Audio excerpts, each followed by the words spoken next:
Hi, Felicia. I'm actually quite confused about who I'll become in the future. Hi, Anne. You want to hear something? Sure. Well, actually, it's about my father.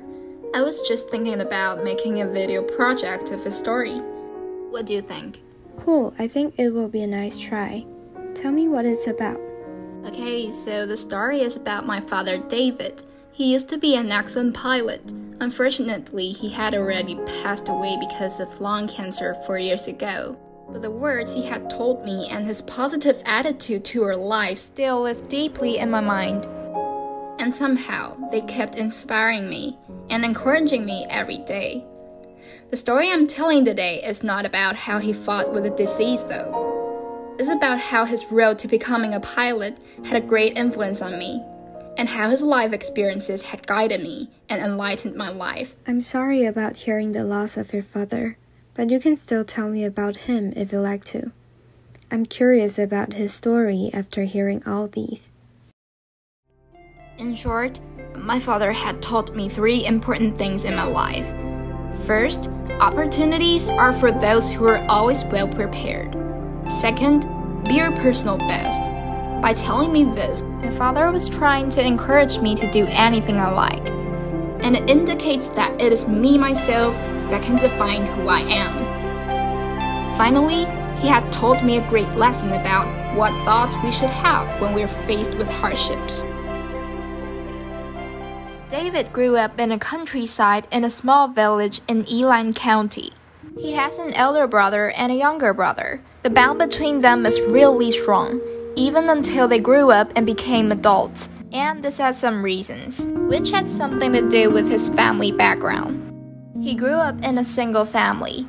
His father used to be an alcohol addict and gambler, who used to get all drunk when he returned home. He used to abuse his mother both verbally and physically, and that's the reasons why David's mother divorced him and left the house.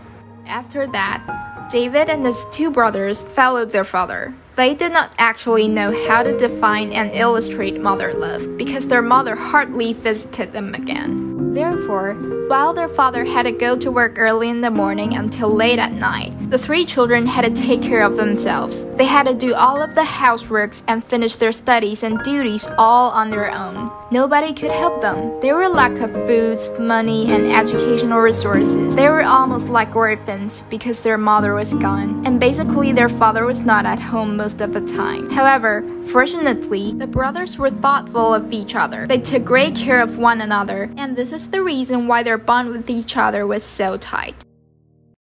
Seems like he really had a hard time growing up. So what did you learn from him? I mean, from the 3 important things you've just said.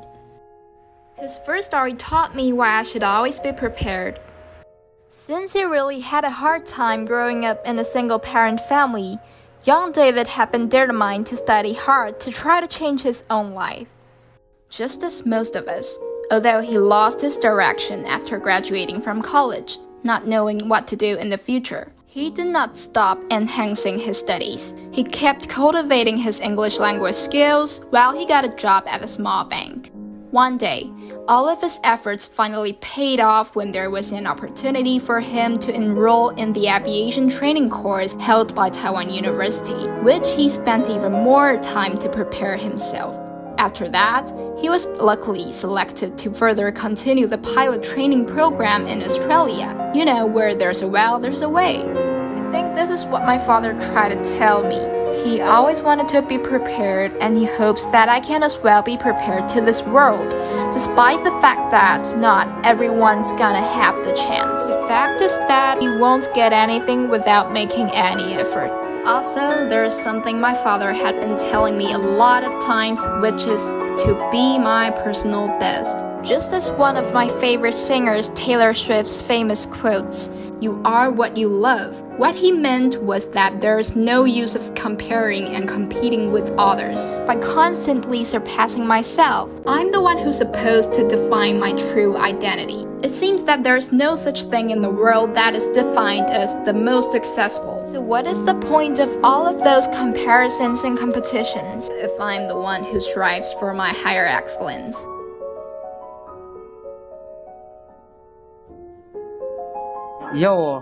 如果遇到挫折的时候，要怎么样化解？就想说，这世界上比你更惨的人太多了。晚上我睡不着，我就说比我更多睡不着的人还一大堆嘞。你有这样想吗？对啊，然后他可能比你更惨，因为他的床可能没有你的这么好。哎，然后呢，他可能明天比你还要面临更惨的情况，你已经比他幸运太多了。但是这样的话有用吗？有一点用。真的假的啊？就是说，把我们的状况跟别人的状况稍微比较，也就是说，就可以安慰内心，就对了。比你更惨的还一大堆，你又不是最惨的。